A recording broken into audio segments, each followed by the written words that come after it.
We are doing our chapter number 14, depreciation. बेटा आज मैं आपको करवाऊंगी स्ट्रेट लाइन मेथड हम कर रहे हैं उसका full fledged sum. That is your sum number 11. Kindly read it from your book. देखो बेटा इस सम में क्या है. On 1st April 2011, machineries were purchased by X for rupees 50,000. जैसे बिल ऑफ एक्सचेंज का हमने सम किया था उसका एक रूल था कि हमने सारा सम इकट्ठा नहीं पढ़ना. एज इट इज बेटा इसका भी एक रूल है कि इसमें हमने पहले लास्ट लाइन पहले पढ़ी कि ईयर एंडिंग कौन सा है. सबसे पहले हमने क्या नोट करना है इसमें कि हमारा ईयर एंडिंग कौन सा है. तीन चीजें नोट करनी है. ईयर एंडिंग कौन सा है, कितने ईयर के है, एंड वन मोर नोट करना. तो सबसे पहले मैंने इसमें लास्ट लाइन में पढ़ा मेरा ईयर एंडिंग है 31st मार्च. ठीक है. कितने इयर्स का काउंट बनाना है. Prepare the machinery count for 4 years पर है ना. और ओरिजिनल कॉस्ट मीन्स आपका स्ट्रेट लाइन मेथड है, हमेशा ओरिजिनल कॉस्ट पे ही डेप्रिसिएशन लगे. ये चारों चीजें पहले आपको पता होनी चाहिए, फिर हम सम शुरू करते हैं. 4 years का हमने अकाउंट बनाना है. 31st मार्च ईयर एंडिंग है. Depreciation 10%. Method straight line.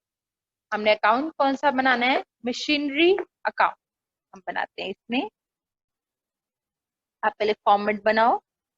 Machinery account. Every count is in the form of T-shape. Left side debit side, right side credit side. क्या लिखेंगे पहले. Date, particulars, amount. Date, particulars and amount. इसमें बेटा dates का बहुत ध्यान रखना पड़ता है. सारी प्रॉब्लम सारा सम इसमें जो है डेट्स के ऊपर ही डिपेंड करता है. तो डेट्स को बहुत ध्यान से सम करते हैं. ठीक है.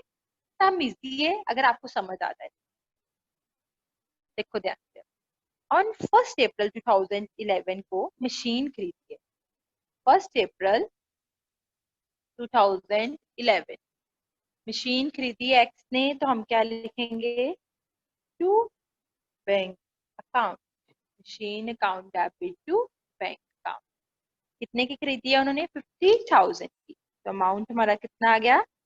50,000. डन. मशीनरी टू बैंक आ गया 50,000. हो गया. नेक्स्ट क्या है. ऑन 1st October 2012 को एक नई मशीन खरीदी है. एडिशंस का मीनिंग होता है न्यू मशीन खरीदी. Additions were made to the extent of rupees 10,000. Addition means you have purchased one new machine. कब खरीदी है. 1st October 2012.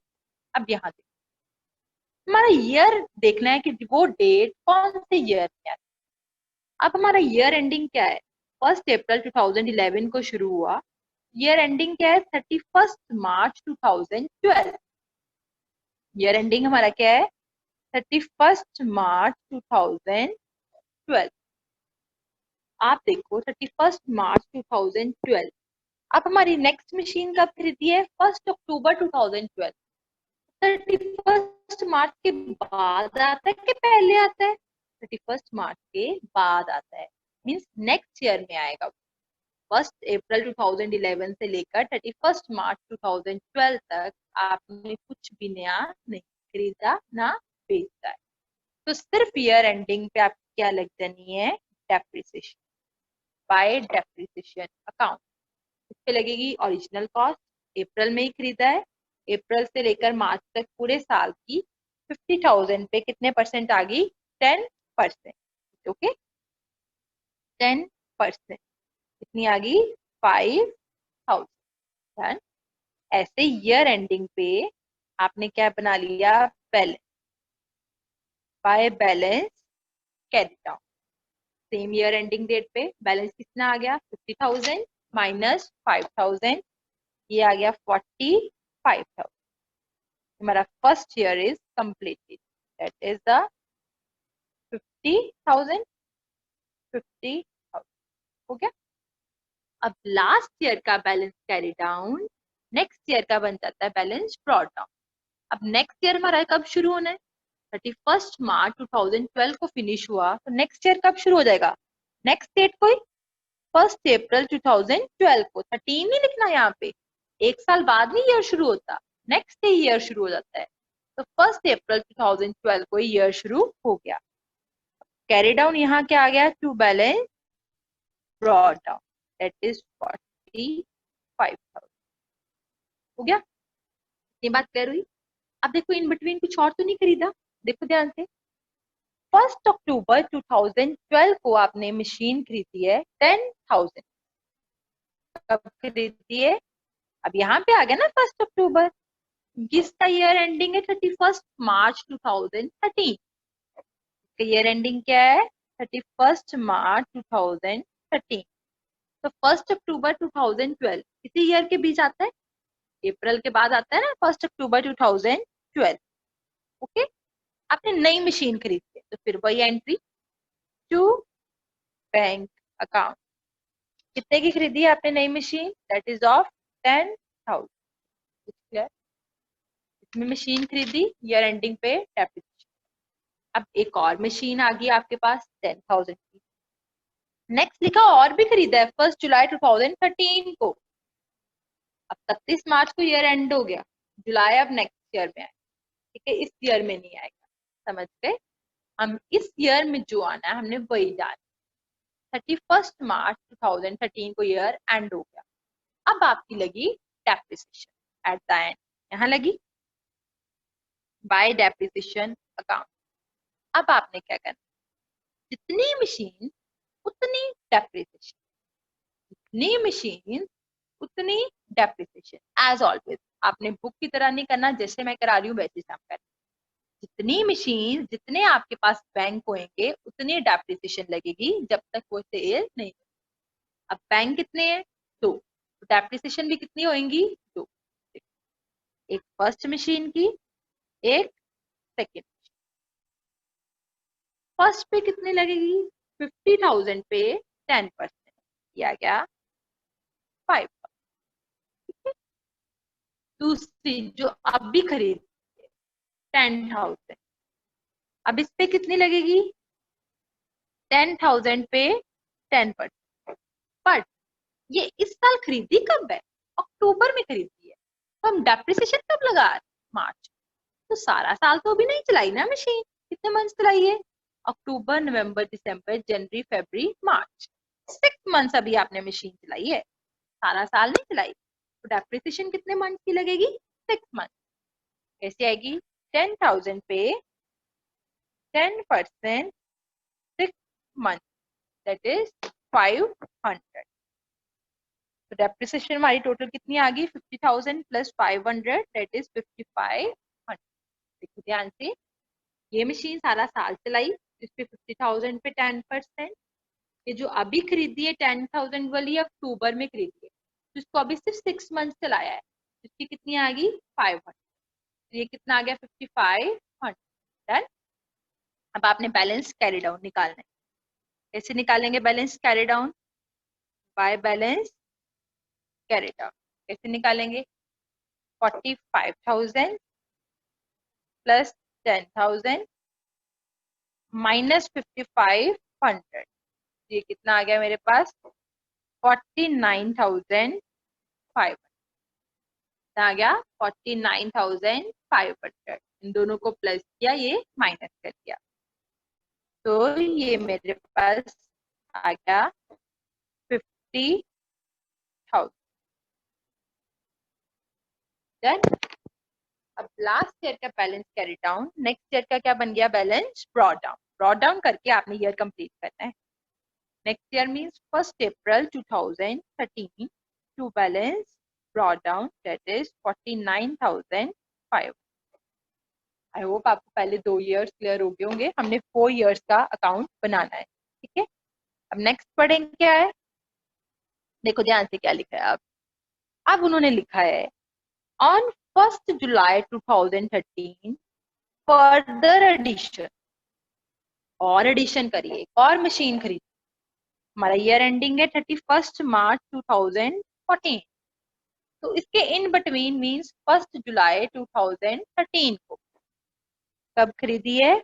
1 जुलाई 2013 को एक और मशीन खरीदी to bank account that is 6400। Clear? कोई नहीं, अब हम ईयर एंडिंग पे क्या लगाएंगे? डेप्रिसिएशन।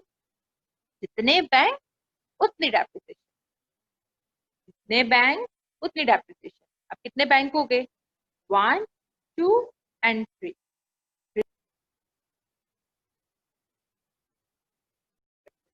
कैरी डाउन क्या बन गया? कैरी डाउन हमारा क्या बन गया? Brought down that is 49,500। अब देखो आपका क्या लिखा है, 1 जुलाई 2013 को आपने एक और मशीन खरीदी है 6400। तो आपने 1 जुलाई 2013 टू बैंक अकाउंट लिख दिया 6400।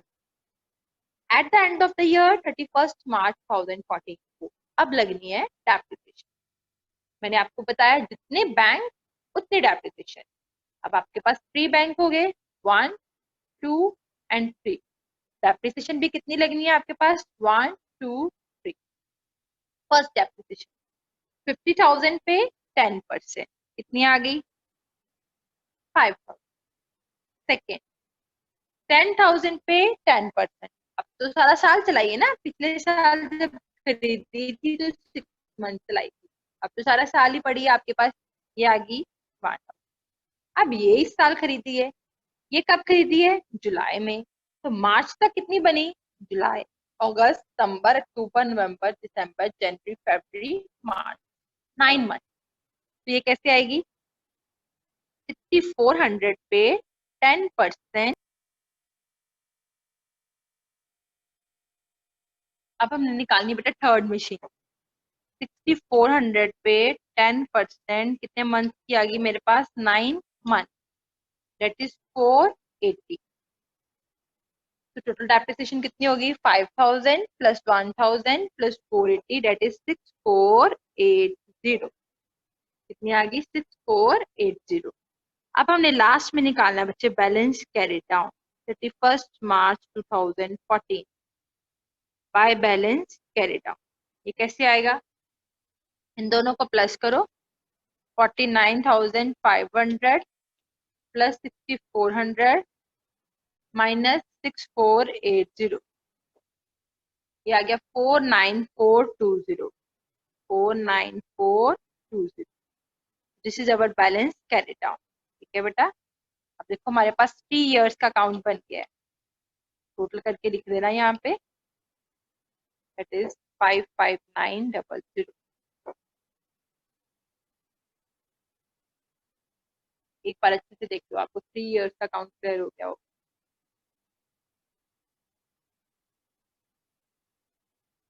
नेक्स्ट हमने बनाना है बेटा अपना 4th ईयर, लास्ट ईयर का अकाउंट। 4 सालों का अकाउंट बनाने को बोला ना हमें, हमने 3 इयर्स का बना दिया। अब हमने 4th ईयर का बनाना। 31 March 2014 balance carry down. Next year 1 April 2014 to balance brought down 4,9,420।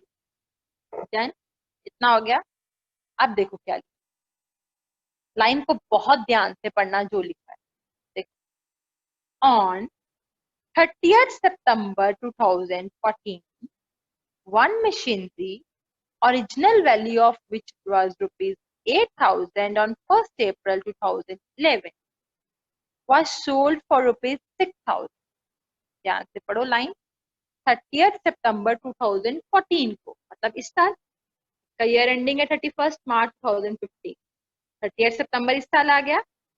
30th सितंबर को एक मशीन जिसकी ओरिजिनल वैल्यू 8,000 थी 1 अप्रैल 2011 को, 1 अप्रैल 2011 जब आपने मशीन खरीदी थी ना 50,000 की, इसमें से एक मशीन थी जिसकी वैल्यू थी 8,000, कोई मशीन का पार्ट होगा 8,000 वाला, उसको आपने 6,000 में बेच दिया।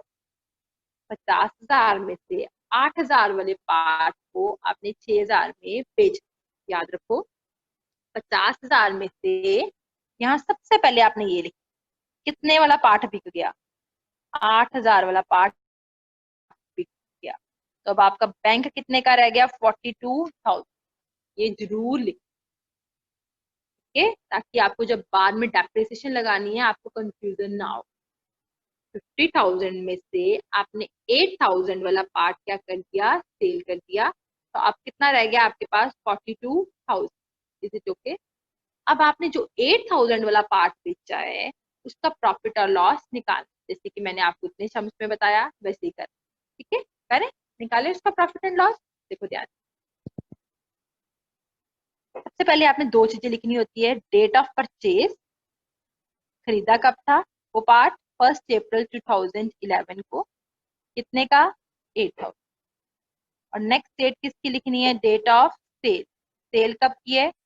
30 सितंबर 2014 को, दैट इज 6,000। ठीक है, तो आपको इस डेट तक प्रॉफिट या लॉस निकालना। करें, सबसे पहले कॉस्ट ऑफ मशीन ऑन 1 अप्रैल 2011 कितनी है? 8,000। 8,000 वाला पार्ट बेचा ना, सिर्फ उसी का ही प्रॉफिट लॉस निकालना। फिर लगी डेप्रिसिएशन, कब लगी? At the end of the year, that is 31 मार्च 2012। 8,000 पे 10%, कितनी आ गई? 800। फिर कॉस्ट कब बन गई? नेक्स्ट डे 1 अप्रैल 2012। 1 अप्रैल 2012।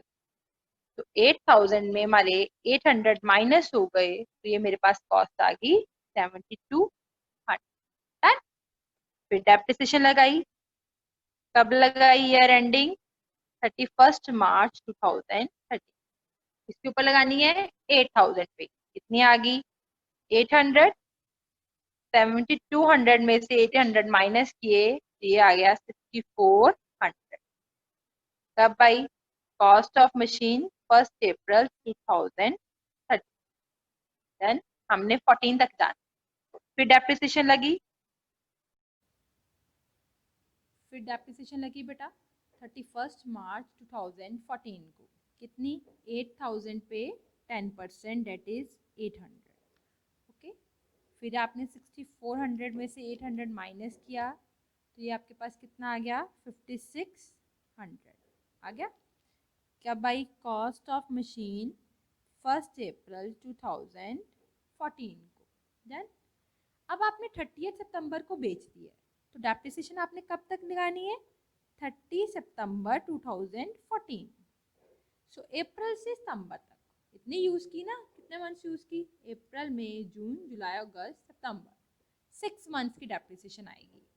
कैसे निकालोगे? 8,000 पे 10% 6 मंथ्स की, ये आपके पास कितना आ गया? 400। सो अब आपकी बुक वैल्यू ऑफ मशीन कितनी बन गई? यहाँ लिख लो, बुक वैल्यू ऑफ मशीन 30 सितंबर को कितनी बन गई? 5,200। कितनी बन गई आपकी? 5,200। अब देखो, आपने इसको सेल कितने का किया है और आपका सेल कितने का किया है आपने, इसको ध्यान से देखो। देखो कितने का सेल किया आपने इसको? 6,000 का। कितने का सेल किया है? 6,000 का। 5,200 वाली चीज को आपने 6,000 का बेचा, सो 800 का आपको क्या हो गया? प्रॉफिट। 800 का क्या हो गया? प्रॉफिट हो गया। ओके, अब बच्चे मैंने आपको एक बात बताई थी, जब हम अपनी चीज को सेल करते हैं ना, तो उसकी 3 एंट्रीज होती हैं। कौन कौन सी एंट्रीज होती हैं बताया था ना आपको? कौन सी होती हैं? बैंक, कितने का सेल करा, प्रॉफिट हुआ या लॉस, और अगर उस मशीन को इस साल चलाया है तो उसकी डेप्रिसिएशन। Is it okay? देखो अब 30 सितंबर को देखो कितने का सेल करा। उसके लिए हम सबसे पहले लिखेंगे बाय बैंक अकाउंट। कितने का सेल करा आपने? 6,000 का। फिर आपने देखना प्रॉफिट हुआ या लॉस। प्रॉफिट हुआ तो इधर, लॉस हुआ तो इधर। अब प्रॉफिट हुआ है तो 30 सितंबर को आप लिखोगे to profit and loss account. कितने का प्रॉफिट हुआ है? 800 का। डन। अब नेक्स्ट आपने लिखना है उस मशीन को आपने इस साल चलाया, 30 सितंबर को बेचा ना, तो इस साल 6 मंथ चलाया है, तो कितनी कितनी डेप्रिसिएशन आई उस मशीन की 400। सो आपने 30 सितंबर को डेप्रिसिएशन कितनी लिखनी है 400। ये वो मशीन है जो आपने सेल कर दी, उसकी 3 चीजें आपने लिख दी। हो गया। अब क्या करना है, अब बाकी एक मशीन तो बिक गई, बट अब बाकी मशीन तो पड़ी है ना, उनकी आपने डेप्रिसिएशन लिखनी है। कब लिखनी है 31 मार्च 2015 को बाय डेप्रिसिएशन अकाउंट। कितनी मशीन्स पड़ी हैं अभी, एक, इसमें से 8000 वाला पार्ट बिका है, बट 42 वाला तो पड़ा है ना। 1 2 3, जितने बैंक उतनी डेप्रिसिएशन। पहले आ जाएगी 42,000 पे 10%, फिर आएगी 10,000 पे 10%, 6400 पे 10%। ये आ गई आपके पास 4200 plus 1000 plus 640। This is a 5840। अब आप निकालोगे बच्चे बाय बैलेंस कैरी डाउन। कैसे निकालोगे, 49420 प्लस 800 माइनस 6000 माइनस 400 माइनस 5840। ये आ गया बेटा मेरा 49980। This is our balance carry down. So I hope ये आपको क्लियर हो गया हो सम। स्टिल अगर आपको कोई प्रॉब्लम हो तो आप मेरे से पूछ सकते हो। Thank you.